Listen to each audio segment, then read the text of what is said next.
أعوذ بالله من الشيطان الرجيم. بسم الله الرحمن الرحيم.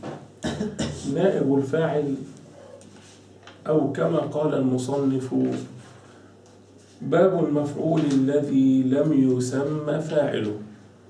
باب المفعول الذي لم يسمى فاعله. طبعا هذا نائب الفاعل معناه إذا رأيت مثلا أن خدير كسر كوبا، فأردت أن تخبر أن خدير كسر كوبا، فتقول: كسر خدير كوبا أو الكوبة. فكسر هذا فعل، وخدير هذا فاعل، والكوب هذا مفعول به. تقول: كسر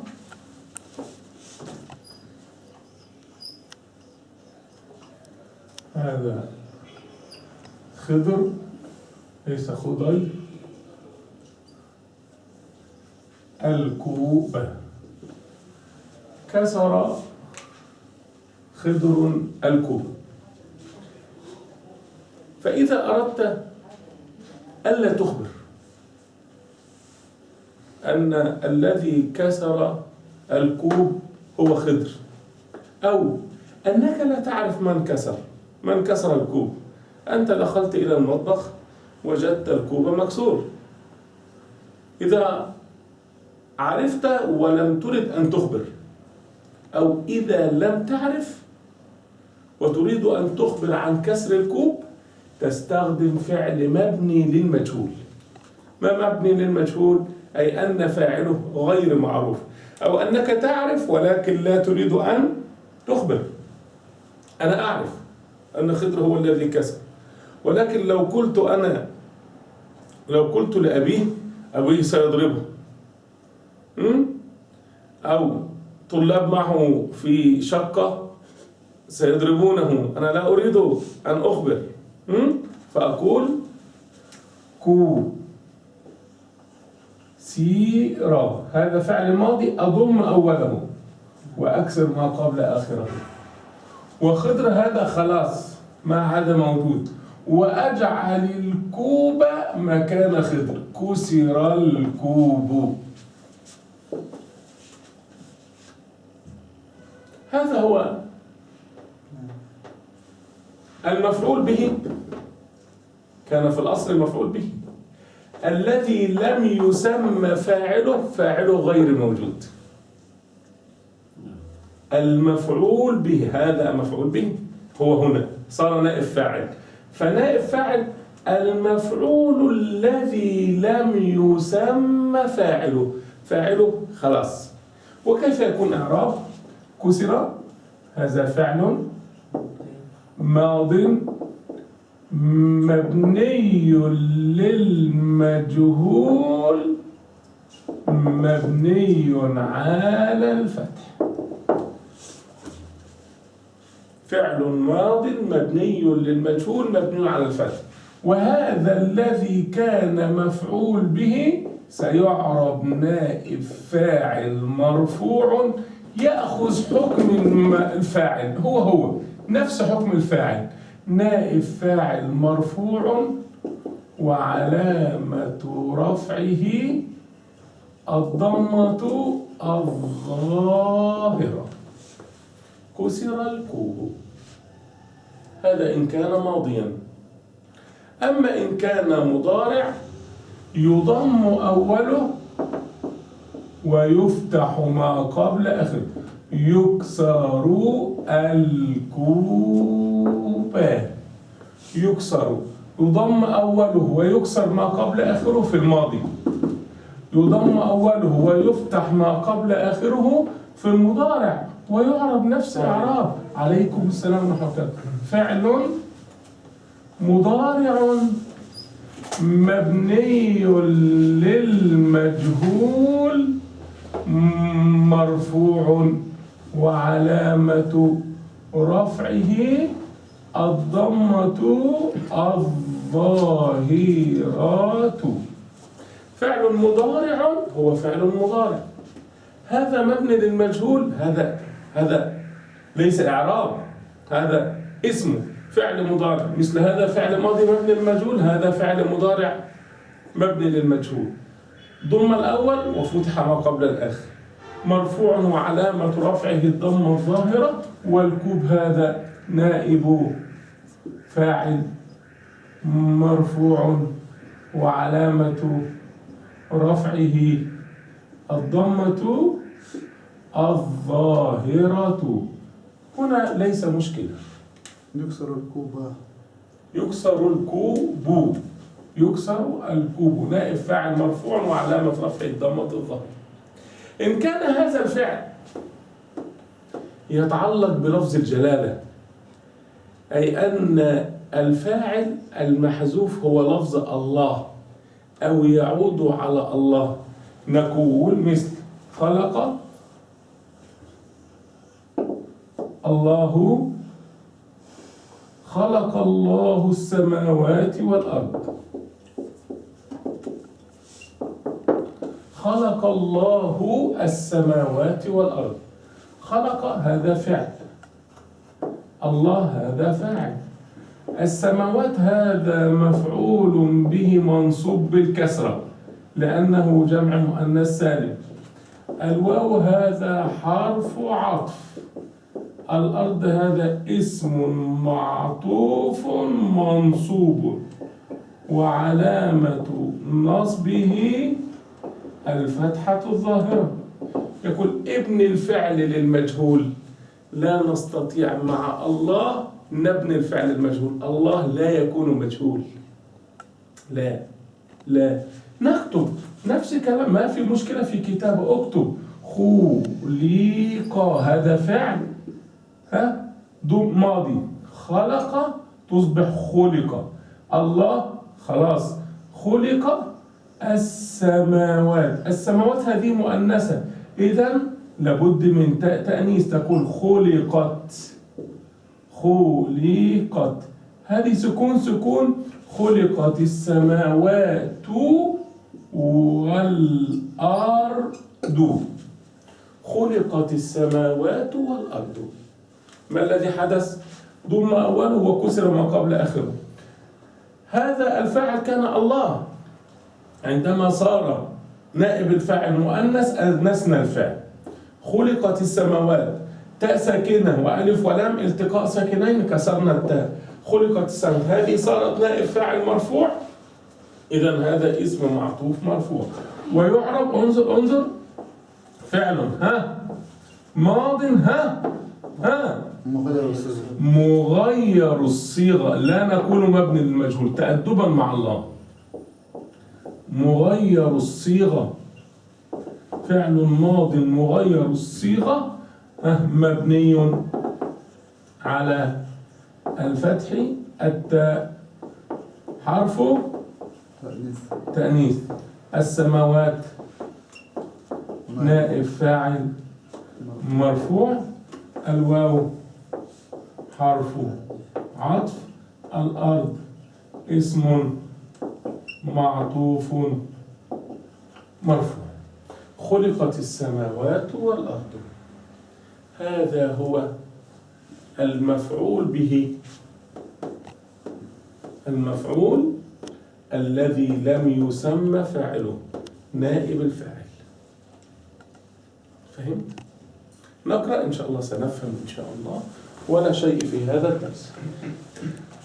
نائب الفاعل، قال المصنف رحمه الله، معك كتاب أبا مصطفى؟ نحن في صفحة 92. قال المصنف رحمه الله: باب المفعول الذي لم يسمى فاعله، وهو الاسم المرفوع الذي لم يذكر معه فاعله، فإن كان الفعل ماضيا ضم أوله وكسر ما قبل آخره، وإن كان مضارعا ضم أوله وفتح ما قبل آخره.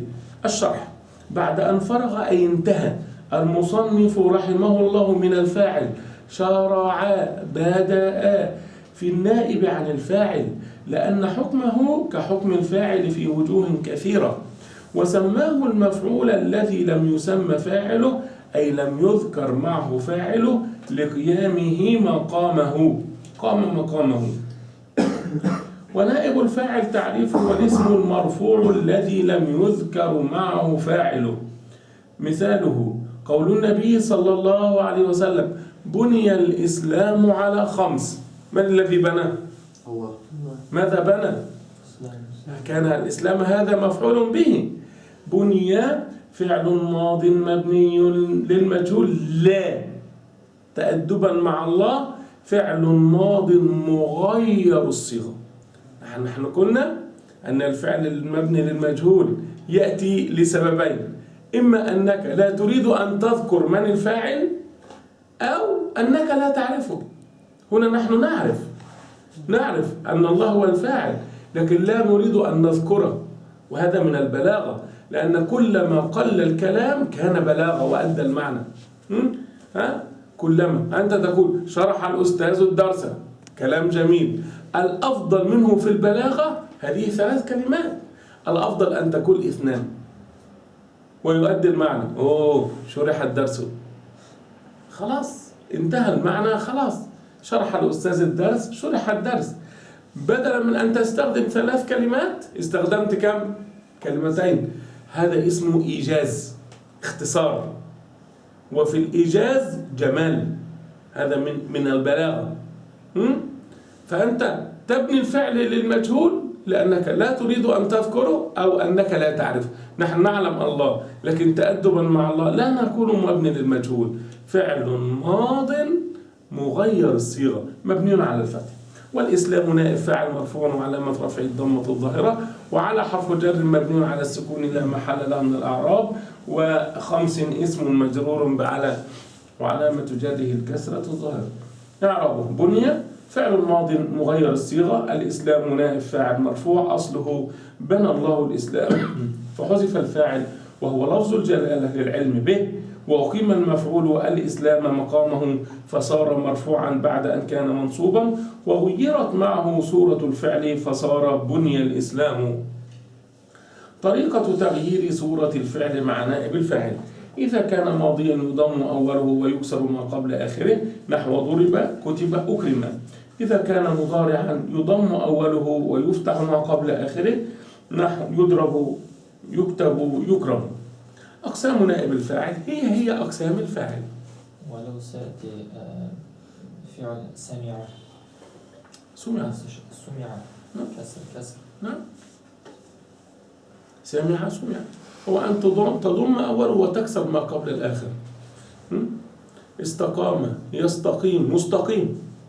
مثلا في اسم الفاعل هو يقول لك تضم ميم مضمومة وكسر ما قبل الآخر. الياء هي تساوي كسرة، لأن الياء جزء من الكسرة، جزء من الياء.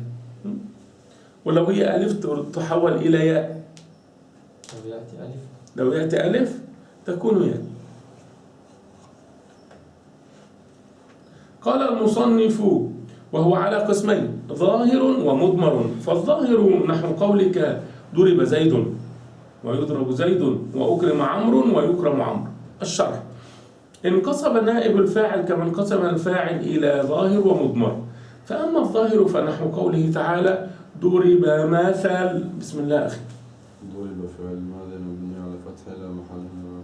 أخي ضرب فعل ماضي مبني هذا مع الله. من الذي ضرب المثل؟ مع الله. إذن فعل ماضي مغير صفته، مغير الصيغة، نعم، مبني على الفتح. نعم. مثل نائب الفاعل مرفوع وعلامة رفعه الضمة. وقوله تعالى: يعرف المجرمون بسيماهم. من يعرف الله يعرف المجرمون. هنا يعرف المجرمون. يعرف فعل مضارع مغير الصيغة مرفوع وعلامة رفعه الضمة الظاهرة. المجرمون نائب الفاعل مرفوع وعلامة رفعه الواو نيابة عن الضمة لأنه من الجمع مذكر سالم، ونون عوضا عن التنوين في المفرد. أحسنت أخي أبو عبد الله. فكل من مثل والمجرمون نائب فاعل وهو مرفوع في قوله مثل بالضمة لأنه اسم مفرد، ومرفوع في قوله المجرمون بالواو لأنه جمع مذكر سالم. قال والمضمر 12 نحو قولك ضربت وضربنا وضربت وضربت وضربتما وضربتم وضربتن وضرب وضربت وضرب وضربوا وضربنا. الشرح: النوع الثاني من أقسام نائب الفاعل، وقد مثل له المصنف بصوره المختلفة التي يرد بها، ونحن نذكر لك مثالا من القرآن الكريم وقع فيه نائب الفاعل مضمرا، وهو قوله تعالى وقد أخرجنا من ديارنا. أخرج الله الكافرين من ديارهم، هم يقولون أخرجنا من ديارنا. من الذي أخرج؟ الله. نعم. من الذي أخرج؟ أخرج من؟ هذا كان مفعول به، الآن نائب فاعل. هذا فعل مضارع. لا، هذا أنا لا أخرج مبني المجهول، أخرج يخرج أخرج ماض. فأخرجنا هو فعل ماض مغير الصيغة مبني على السكون، وأن ضمير متصل مبني على السكون في محل رفع نائب فاعل. وهكذا يقال في إعراب بقية الضمائر التي ذكرها المصنف، وقد ذكرت دلالة كل ضمير في باب الفاعل، التاء تدل على ماذا وإلى آخره. انتهينا من هذا الدرس. الجملة الفعلية انتهينا منها، وهي أول عمدة موجود. باب المبتدأ والخبر. المبتدأ والخبر. الجملة الاسمية. تتكون الجملة الاسمية من ركنين أساسيين هما المبتدأ والخبر. والمبتدأ عليكم السلام هو ما نبدأ به الكلام. مبتدأ. لماذا سمي مبتدأ؟ لأننا نبدأ به الكلام. مبتدأ لأننا نبدأ به الكلام. والأصل في المبتدأ أن يكون معرفة، هذا هو الأصل. الأصل في المبتدأ أن يكون معرفة، الأصل. ولكنه قد يأتي نكرة في أحوال تدرسها إن شاء الله في كتاب تطبيق النحو إن شاء الله. الآن نحن ندرس المبتدأ عندما يكون معرفة. عندنا المعارف 7. كل أنواع المعارف تصلح أن تكون مبتدأ، فيما عدا النكرة المقصودة هذه تكون في النداء. فلكي نعرف أنواع المعارف، هي أنواع المعارف. أنواع المعارف 1 2 3 4 5 6، وعندك السابع هو تذكره إن شاء الله وسنأخذه إن شاء الله. أنواع المعارف. أول شيء من المعارف الضمير، هذا معرفة. كل الضمائر معرفة، سواء كانت ضمائر منفصلة أم متصلة، ولا يقع مبتدأ إلا الضمير المنفصل، أنا وأنت ونحن وهو وهي وهما وهما وأنت وأنتم وأنتما وأنتن. 2 العلم، اسم إنسان أو مدينة. اسم إنسان أو اسم مدينة. 3 اسم الإشارة، هذا وهذه وهذان وهذان وهؤلاء وذلك وتلك. 4 اسم الموصول. اسم الموصول الذي التي الذين اللاتي اللائي. والمعرف بأل، الاسم المعرف بأل هو من أنواع المعارف. العلم، التقدم، المركز، الطالب. والمضاف إلى معرفة. المضاف إلى معرفة، طالب العلم، طالب العلم. هذه أنواع المعارف. كل هذه أنواع المعارف تصلح تماما أن تأتي مبتدأ، فتقول ضمير أنا والحمد لله، أنا مسلم. وتقول مكة مدينة جميلة. مكة مدينة. وتقول هذا طالب. هذا مبتدأ، طالب حضر، طالب خبر. اسم الموصول الذي حضر محمد. الذي حضر عمر. الذي مبتدأ معرف بال. العلم نور. العلم مبتدأ مرفوع وعلامة رفعه الضمة. طالب العلم محبوب. طالب العلم محبوب. كل هذه كلها مبتدأ. أنا ضمير مبني على السكون في محل رفع مبتدأ. مكة ضمير مرفوع، مكة مبتدأ مرفوع وعلامة رفعه الضم. هذا اسم إشارة مبني على السكون في محل رفع مبتدأ. الذي اسم موصول مبني على السكون في محل رفع مبتدأ. العلم مبتدأ مرفوع وعلامة رفعه الضمة الظاهرة. طالب مبتدأ مرفوع وعلامة رفعه الضمة الظاهرة. كل هذا يصلح أن يكون مبتدأ. هناك أنواع أخرى من المبتدأ. مبتدأ يكون مصدر مؤول. أن زائد المضارع. أن والفعل المضارع. أن والفعل المضارع تصلح أن تكون كلمة واحدة. هذه الكلمة الواحدة هي مبتدأ. فتقول قال تعالى وأن تصوموا وأن تصوموا خير لكم. وأن تصوموا خير لكم. هذه الجملة معناها وصيامكم خير لكم. صيامكم خير لكم. صيامكم خير لكم. صيامكم هذا معرف بالإضافة، نكرة وضمير معرفة. هذا مبتدأ مرفوع بالضم صيام، وهذا أيضا مبتدأ مرفوع، لكن تعرف هكذا: أن حرف مصدري ونصب، تصوم فعل مضارع منصوب بأن وعلامة نصبه حذف النون لأنه من الأفعال الخمسة. الواو في محل رفع فاعل، والمصدر المؤول في محل رفع مبتدأ. المصدر المؤول هذا في محل رفع مبتدأ. هذا تدرسه متى؟ في المستوى العاشر، أو تدرسه في كتاب تطبيق النحو إن شاء الله. وهناك مبتدأ جملة تسمى جملة محكية، أيضا تصلح أن تكون مبتدأ. تقول مثلا: لا إله إلا الله خير ما يقول مؤمن. خير ما يقول المؤمن، أي كلمة لا إله إلا الله، كلمة التوحيد.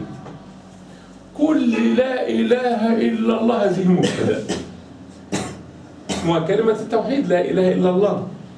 لا إله إلا الله خير ما يقول مؤمن، وتعرف هكذا: مبتدأ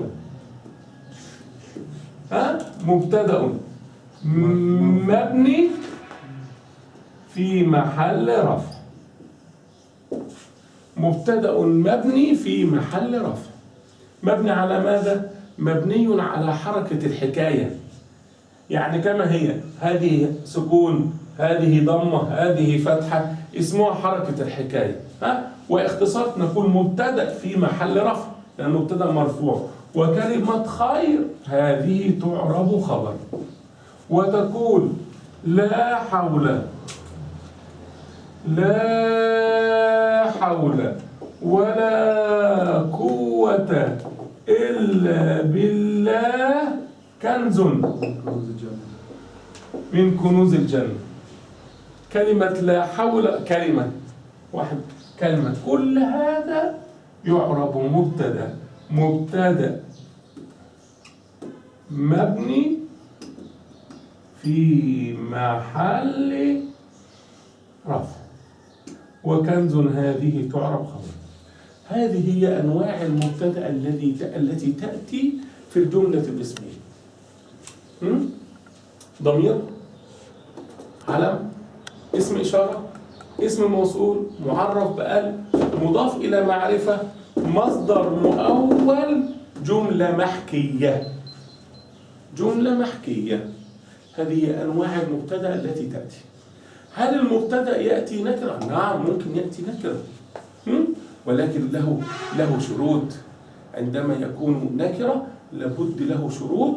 هذه الشروط وهذه الدراسة ليس وقتها الآن، هي لا تفيدك.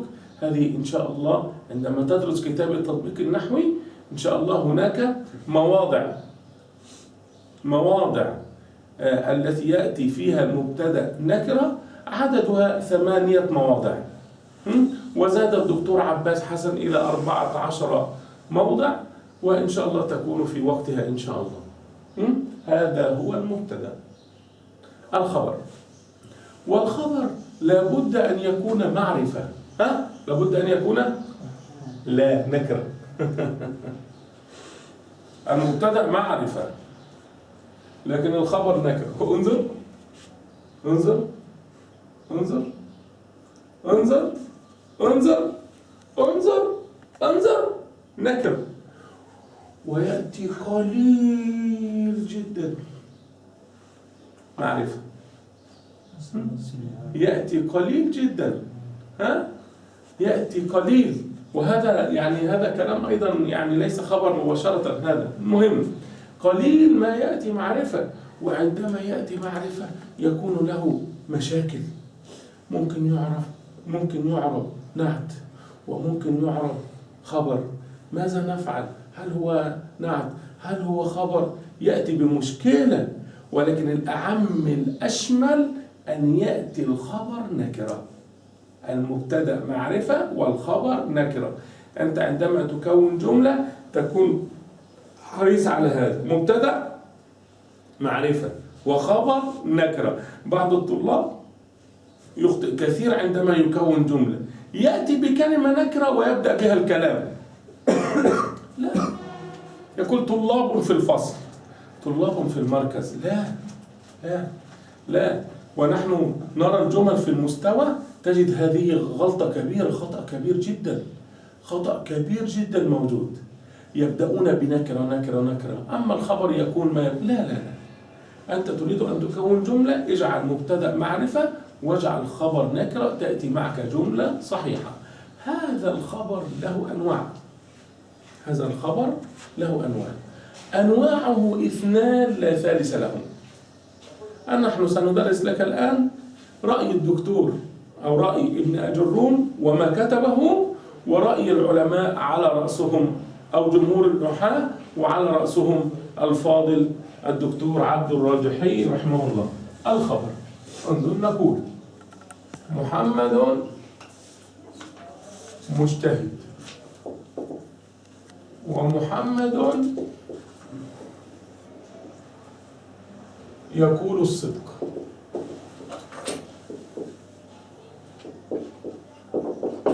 ومحمد خلقه طيب، ومحمد في المركز، ومحمد أمام المسجد. هذه هي أنواع الخبر. ابن أجروم عد أنواع الخبر 5. قال مبتدأ محمد، وخبر خبر 1 2 3 4 5. فقال للمبتدأ 5 أنواع من الخبر. 1 محمد مجتهد، هذا خبر مرفوع، هذا خبر نوعه مفرد، كلمة واحدة. وتقول محمدان مجتهدان. محمدان مبتدأ مرفوع بالألف، مجتهدان خبر مرفوع بالألف، ونوعه أيضا مفرد. معنى مفرد كلمة واحدة. محمدون مجتهدون، محمدون مبتدأ مرفوع بالواو، مجتهدون خبر مرفوع بالواو. ما نوع الخبر؟ مفرد مع أنه جمع. الكلمة تكون مفرد مثنى جمع، هذا لا مشكلة. لكن كلمة واحدة تكمل مع المبتدأ جملة مفيدة، هذا هو الخبر. الخبر الذي يكمل مع المبتدأ جملة مفيدة هو الخبر. هنا الذي أكمل مع المبتدأ جملة مفيدة كلمة واحدة، كلمة، إذن هو مفرد. هنا الذي يكمل مع المبتدأ جملة مفيدة محمد ها يقول الصدق. هذا يقول الصدق مفرد؟ لا، هذا ليس مفرد. هذه جملة خبر جملة، ويقول الصدق جملة اسمية أم جملة فعلية؟ جملة فعلية. إذن خبر جملة فعلية ويكون في محل رفع. هنا خبر مرفوع، هنا خبر جملة فعلية في محل رفع. ويعرب هكذا: محمد مبتدأ مرفوع وعلامة رفعه الضمة. يقول فعل مضارع، الفاعل مستتر والفاعل ضمير مستتر، الصدق مفعول به، والجملة الفعلية في محل رفع خبر. هذه جملة فعلية، فعل وفعل مفعول. ومحمد هنا مبتدأ. محمد خلقه جملة مفيدة. محمد خلقه لا تحتاج إلى خلقه طيب. إذا ليست كلمة واحدة لأقول الخبر مفرد، لا، هذا خبر جملة. كلمة خلق اسم أم فعل؟ اسم. إذا خبر جملة اسمية في محل رفع خبر في محل رفع. ما أعرابه؟ محمد مبتدأ، خلق مبتدأ، هذا اثنين مبتدأ، ما في مشكلة، واحد وثاني. ها ضمير في محل جر مضاف إليه. طيب خبر المبتدأ، خبر المبتدأ هذا خبر المبتدأ الثاني، والجملة الاسمية في محل رفع خبر المبتدأ الأول. سندرس هذا بالتفصيل إن شاء الله الآن. مبتدأ ثاني، ضمير خبر مبتدأ ثاني، جملة اسمية خبر مبتدأ أول. ومحمد مبتدأ خبره في المركز، هذا خبر، هذا في المركز شبه جملة، شبه جملة مثل جملة، شبه جملة. كيف نعرف شبه جملة؟ جار مجرور أو ظرف، جار مجرور أو ظرف. أقول خبر شبه جملة في محل رفع. محمد مبتدأ، هذا في حرف جر، هذا اسم مجرور، هذا اسمه شبه جملة. محمد مبتدأ أمام، هذا ظرف، ظرف مكان. المسجد مضاف إليه، إذا هذا خبر أمام المسجد شبه جملة، شبه جملة في محل رفع. محمد أمام المسجد شبه الجملة في محل رفع. هكذا يقول ابن آج الروم. يقول بني،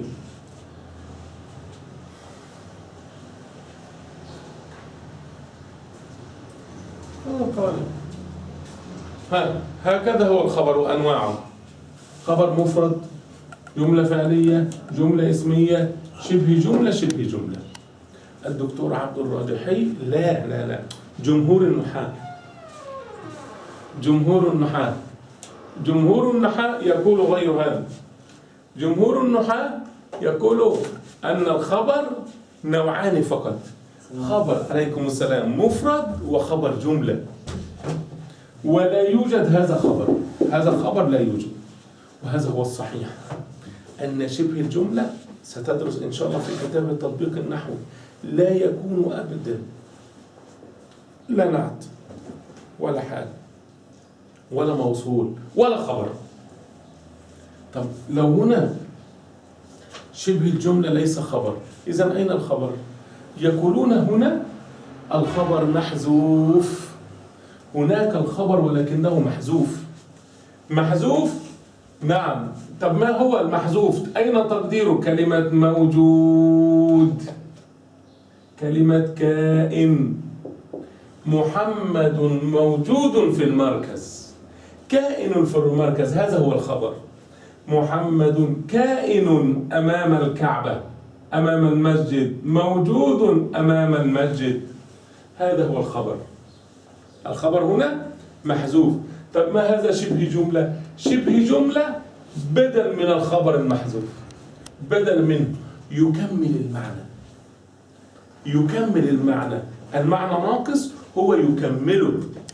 هذه التكملة الذي نسميها يكمل المعنى في الكتب عند النحويين اسمها تعلق. يتعلق يعني يكمل المعنى، يتعلق به، يتعلق به، يتعلق به، يكمل معه المعنى. طيب ماذا نقول إذن هنا؟ نقول محمد مبتدأ، هذا رأي جمهور النحاة إعراب، أمام ظرف مكان، المسجد مضاف إليه، وشبه الجملة انظر هنا في محل رفع متعلق بدلا من، متعلق، معنى متعلق بدلا من، بدلا من الخبر المحذوف، متعلق بمحذوف خبر. وشبه الجملة متعلق بمحذوف خبر. شبه الجملة ليس هو الخبر، بدل من الخبر فقط. خلاص خلاص انتهى. شبه الجملة متعلق بمحذوف خبر. ونحن قلنا هنا خبر شبه جملة ماذا؟ في محل رفع، في محل رفع، لأن الخبر دائما مرفوع، في محل رفع. وشبه الجملة متعلق بمحذوف خبر في محل رفع. ما الذي زدناه؟ هذا. وهذا هو الكلام الصحيح جدا جدا جدا. هذا هو جمهور النحاة. وأنت لابد لك أن تدرس هذا. لماذا؟ عندما تدرس بعد قليل كان وأخواتها وتدرس لأن فعل الجنس لابد أنك ستقول هذا الكلام. إذن من الآن نحفظه، من الآن هذا هو إعرابنا الذي نمشي عليه إن شاء الله لمن أراد أن يستمر في النحو. نعم. محمد مبتدأ مرفوع وعلامة رفعه الضمة، في حرف جر، المركزي اسم مجرور بفي وعلامة جره الكسرة الظاهرة، وشبه الجملة في محل رفع خبر. نعم يجوز شبه الجملة في محل رفع خبر، لا خطأ، ولكن هناك أحسن منه، أصح منه، أفضل منه. ما هو أستاذ؟ وشبه الجملة في متعلق بمحذوف خبر في محل رفع. هذا مثل هذا. ما الذي زاد؟ خبر خبر، شبه جملة شبه جملة، في محل رفع في محل رفع، متعلق بمحذوف. اثنين كلمة، سبحان الله. كلمتان، ليس اثنين كلمة، كلمتان، متعلق بمحذوف. مسؤول، موضوع سهل بسيط ليس فيه شيء. هذا درس منتهى الأهمية. هذا أنواع الخبر. إن عرفت أنواع الخبر سندخل في كان وأخواتها، هذا لا فيه مشكلة. عندما يأتي أنواع خبر كان، أنواع خبر إن، ظن وأخواتها، كاد وأخواتها، بعد ذلك يمشي معك هذا الدرس كثير. فيجب عليك عندما تذهب إلى البيت تفهمه وتقرأه كثير. وإذا كان عندك طالب أفضل منك، أكبر منك، أحسن منك، درس من قبل، يراجع لك هذا قبل أن ندخل في كان وأخواتها.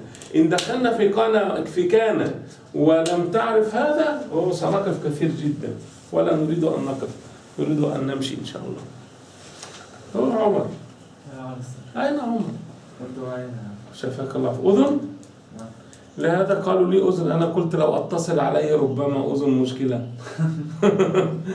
والله. وأخوك عبد الرحمن سأل عليك، كل الإخوة والله سألوا عليك. عندما تغيب يظهر هذا، أنت وأبو مصطفى أيضا. وأبو مصطفى كان مريض. بغيركما المركز وكأن ليس فيه أحد. والله سبحان الله. شفاك الله وعافاك أبا مصطفى. باب المبتدأ والخبر. قال المصنف رحمه الله: باب المبتدأ والخبر. المبتدأ هو الاسم المرفوع العاري من العوامل اللفظية. نسينا هذا. ما معنى العاري من العوامل اللفظية؟ في اللغة العربية الخالي. نعم، عاري خالي. اللغة العربية في النحو لابد من عامل ومعمول، سبب لكل شيء. هذا موجود، وهذا موجود حتى في العقيدة المسلم. نحن مخلوقين، إذا لابد لنا من ماذا؟ من خالق. نعم، سبب. الله هو خلقنا ونحن مخلوقين، عامل ومعمول. فعندنا الخبر، من الذي رفع الخبر؟ المبتدأ. المبتدأ هذا لفظ كلمة. طب المبتدأ لماذا مرفوع؟ من الذي رفع المبتدأ؟ الابتداء. ما معنى الابتداء؟ لأنه وقع في أول الكلام. وقع في أول الكلام. هل هذا لفظ؟ ليس لفظ، هذا معنى يسمونه سبب معنوي. الابتداء ليس لفظ. عندما أقول لك من المسجد، من الذي جر المسجد؟ من حرف جر، عامل لفظي. قرأ محمد الكتاب، من الذي رفع الفاعل؟ الفعل، هذا عامل لفظي. لكن من الذي رفع المبتدأ؟ الابتداء، هذا اسمه عامل معنوي، إذا ليس عامل لفظي. هذا هو معنى العاري من العوامل اللفظية، ليس قبله شيء يرفعه، وإنما لأنه وقع في بداية الكلام. هذا اسمه الابتداء، عامل معنوي ليس لفظي. تفهم؟ يشرح أخوك. من لا يفهم ممكن تشرح هذا. تفضل. ما معنى خالي من العوامل اللفظية؟ Хали свободный, говорит, от действия языка. Короче, хабар, он, чтобы марфу стал, короче, его марфу сделал муптада, который перед ним стоит. А перед муптада ничего не стоит. Его, говорит, кто сделал марфу? Его сделал, короче, то, что он в начале предложения стоит, ихтида. Начало предложения его сделало марфу. И то, что он... Понятно это? الحمد لله. قال المصنف: باب المبتدأ والخبر. المبتدأ هو الاسم المرفوع العاري عن العوامل اللفظية، أي الخالي، ليس قبله شيء يرفعه إلا أنه وقع في أول الكلام. والخبر هو الاسم المرفوع المسند إليه، نحو قولك زيد قائم. خبر أسند إلى المبتدأ فكون جملة مفيدة، أسند إليه. والزيدان قائمان والزيدون قائمون. الشرح: بعد أن فرغ المصنف من ذكر الفاعل ونائب الفاعل، شرع بدأ في ذكر المبتدأ والخبر وجمعهما في باب واحد، لأن الخبر لازم للمبتدأ غالبا، لازم، ويشكل معه جملة اسمية، حتى عدهما سيبويه جزء واحد. المبتدأ والخبر شيء واحد. ويشكل معه جملة اسمية يسمى الركن الأول منها مبتدأ لأن الجملة تبتدئ به، ويسمى الركن الثاني منها خبرا لأنه يخبر به عن المبتدأ. والمبتدأ تعريفه هو الاسم المرفوع العاري عن العوامل اللفظية، ليس قبله شيء يرفعه. والخبر تعريفه هو الاسم المرفوع المسند إلى المبتدأ. ومثالهما قول النبي صلى الله عليه وسلم: الصلاة نور. الصلاة مبتدأ مرفوع وعلامة رفعه الضمة الظاهرة. نور خبر. هو طالب. الصلاة نور. فالصلاة مبتدأ لأنه اسم مرفوع خال عن العوامل اللفظية. ونور خبر لأنه مسند إلى المبتدأ وتمت به الفائدة. وحكم المبتدأ والخبر الرفع بالضمة أو ما نبع عنها. إذا كان مثنى يكون ألف نيابة عن الضمة، وإن كان جمع مذكر سالم واو نيابة عن الضمة. هذا معنى أو مناب عنه. ما مذهب؟ بدلا منها. بدل أنت تقول مثلا الزيدان مبتدأ مرفوع وعلامة رفع الألف نيابة عن الضمة بدلا من الضمة، لأن الرفع إما أن يكون بالضمة نحو قولك زيد قائم بسم الله بسم الله محمد أعرف زيد قائم. زيد مبتدأ مرفوع علامة رفعه ضم الظاهر قائم وخبر مرفوع علامة رفعه ضم الظاهر. وإما أن يكون الرفع بالألف نحو قولك خضير الزيدان قائمان.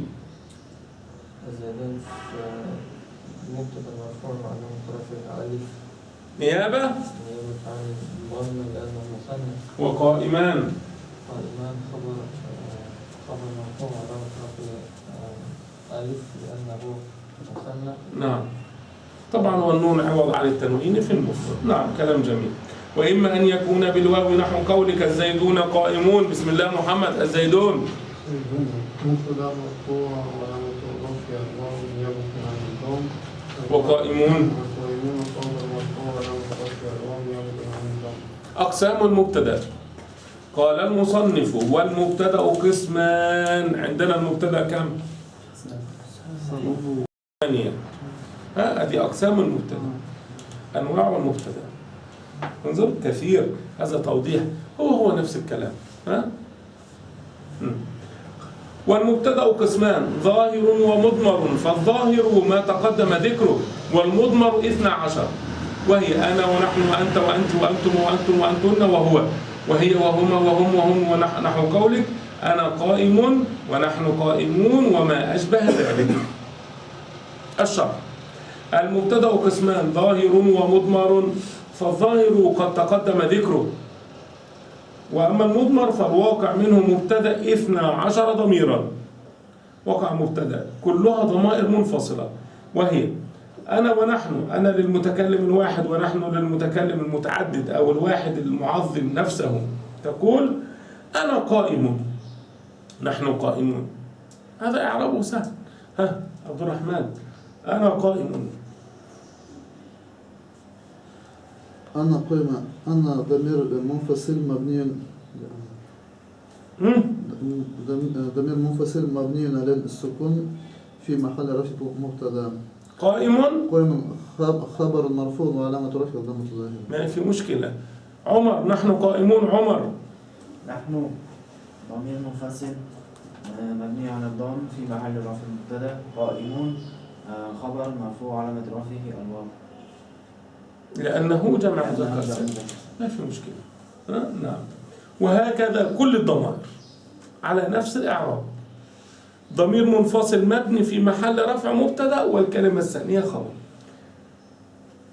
أنا ونحن، أنا للمتكلم الواحد ونحن للمتكلم المتعدد أو الواحد المعظم نفسه. تقول أنا قائمون ونحن قائمون. أنت وأنت للمخاطب المفرد، أنت للمذكر وأنت للمؤنثة تقول أنت قائم وأنت قائمة.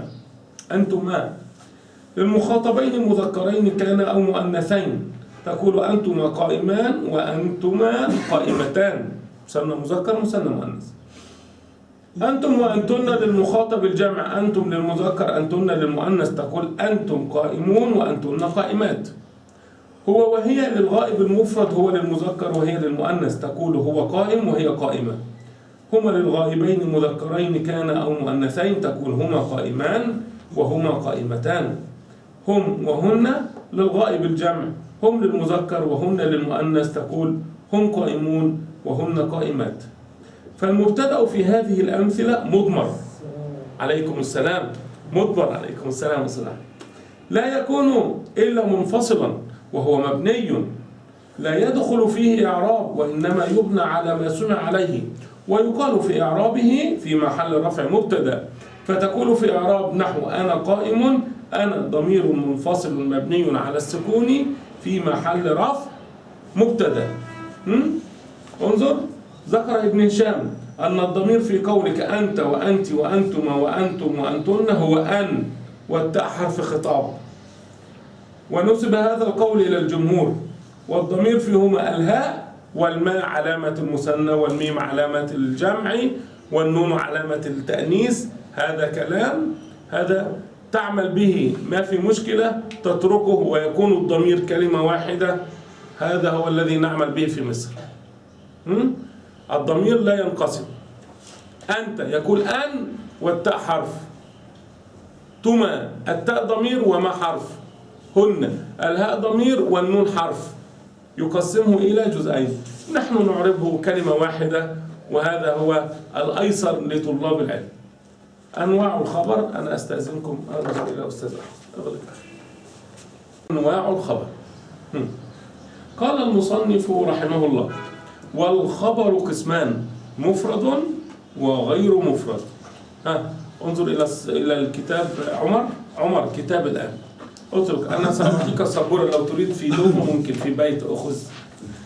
والخبر قسمان، مفرد وغير مفرد. فالمفرد نحو زيد قائم، وغير المفرد 4 أشياء: الجار والمجرور والظرف والفعل مع فاعله والمبتدأ مع خبره، صاروا 5.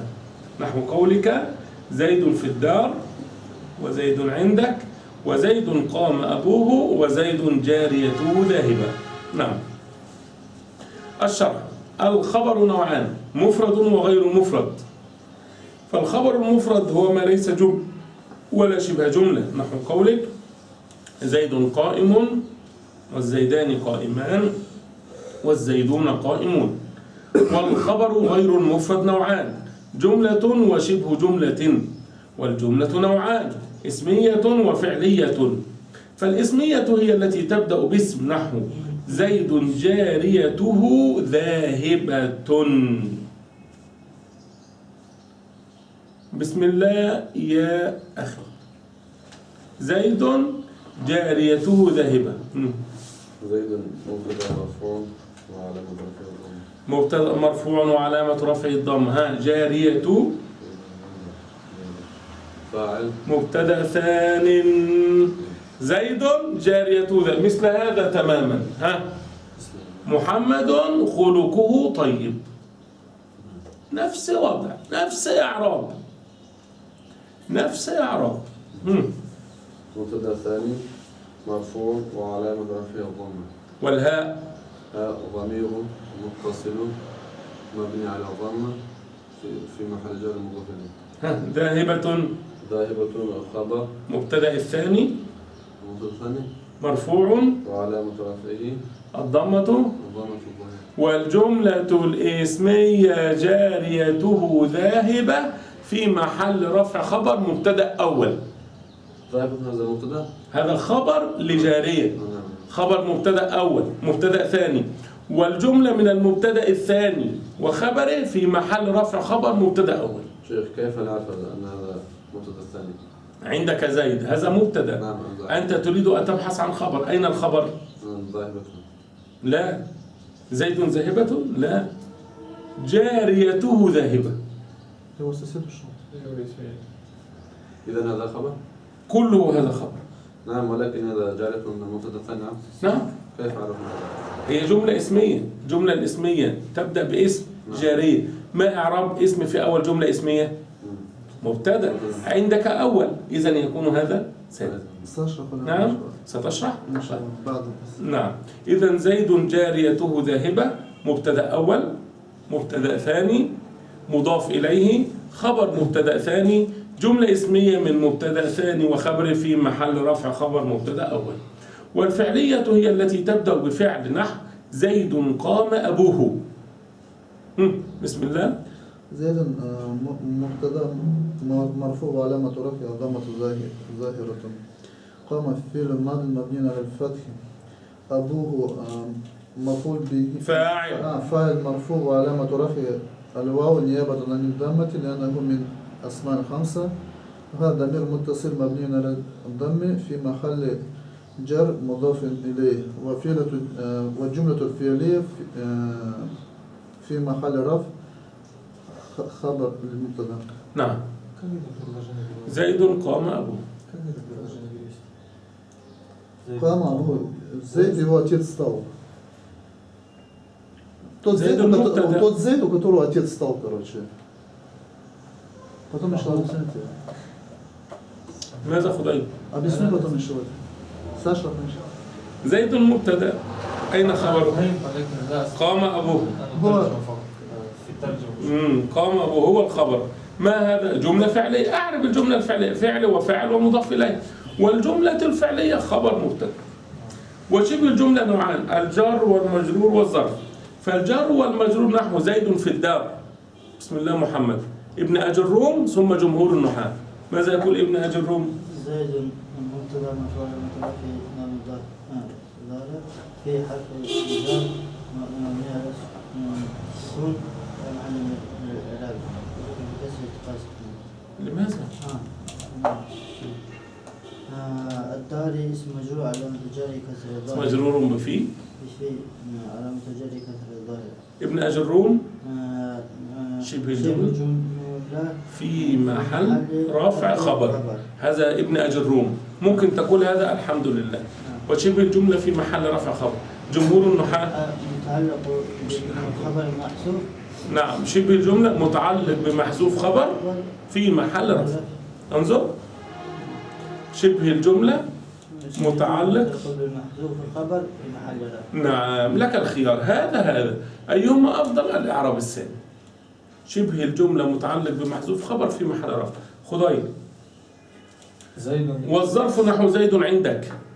زيد مبتدا مرفوع وعلامة رفعه الضمة الظاهرة عند عند الظرف مكان منصوب وعلامة نصبه فتحة ظاهرة الكاف ضمير متصل مبني على الفتح في محل جر مضاف إليه. وشبه الجملة في محل رفع خبر. هذا ابن أجروم. شبه الجملة في محل رفع خبر. جمهور النحاة شبه الجملة متعلق بمحذوف الخبر في محل رفع خلاص. في محل رفع خلاص. شبه الجملة متعلق بمحذوف خبر في محل رفع. خبر في محل رفع. أنت ستقول في محل رفع خبر سهل. خبر. نعم، متعلق بمحذوف خبر، هذا في محل رفع. فالحاصل أن الخبر على التفصيل 5 أنواع: مفرد، وجملة اسمية، وجملة فعلية، وجار ومجرور وظرف. انظر في هذه الصفحة، نفس الصفحة أسفل تنبيه، أسفل تنبيه. اعلم أنه قد اختلف العلماء في الخبر، أهو الظرف والجار والمجرور أم هو محذوف؟ والظرف والجار والمجرور متعلقان به. فإذا قلت زيد في الدار وزيد عندك، فالتقدير زيد كائن في الدار. زيد وزيد كائن عندك، موجود عندك، فالخبر كائن محذوف. وقد ذهب المصنف إلى الرأي الأول، لكن الرأي الثاني هو الذي عليه الجمهور وهو الصحيح، والله أعلم. ولكن الرأي الثاني، ما هو الرأي الثاني؟ وشبه الجملة متعلق بمحذوف خبر، وهو الذي عليه الجمهور وهو الصحيح. سنتفق على هذا إن شاء الله. مخطط يوضح أنواع الخبر مع التمثيل. الخبر مفرد زيد قائم، غير مفرد جملة اسمية فعلية شبه جملة، وهذه أمثلة للخبر المفرد: الصلح خير، الشمس والقمر آيتان من آيات الله. للخبر الجملة الاسمية: الغضب آخره ندم، الكتاب نفعه عظيم. للخبر الجملة الفعلية: الصدق ينجو قائله، المؤدب يحبه إخوانه. الخبر شبه الجملة: البركة في البكور، النميمة من الخصال الذميمة، السفر غدا. كل هذه أخبار مفروض واجب عليك أن تعربها إعراب جيد ويراها أحد الطلاب. هذا مفروض. الأستاذ لا يرى، ولكن التلامذة الطلاب بعضهم يري بعض، فهذا إن شاء الله واجب سيراه غدا إن شاء الله أخوكم عبد الرحمن، سينظر إلى هذا الواجب مكتوب إن شاء الله. عود نفسك عليه في البيت، ستنتهي من عندك هذه مشكلة. الخبر تسمع الطلاب يقولون وأنت لا تستطيع، والفرق بينك وبينهم قليل، فقط يعني تكرار. إن شاء الله حاول أن تعرف هذه الجمل، ليس بكثير، إن شاء الله تعرفهم تستفيد. الإعراب: الله ربنا، هذه أمثلة جميلة جدا تعود الإنسان على الإعراب. لو أنت لك قلب تريد علم، سبحان الله، الله سيرزقك به إن شاء الله ولن تحرمها إن شاء الله. أأنتم أشد خلقا؟ نحن أنصار الله، هي عصاي وهم فيها خالدون، أولئك مأواهم النار. الله يبسط الرزق لمن يشاء. الحمد لله. والركب أسفل منكم. وعندك تمرين، ونبدأ في المرة القادمة إن شاء الله في باب النواسخ. سبحانك اللهم وبحمدك، أشهد أن لا إله إلا أنت، نستغفرك ونتوب إليك.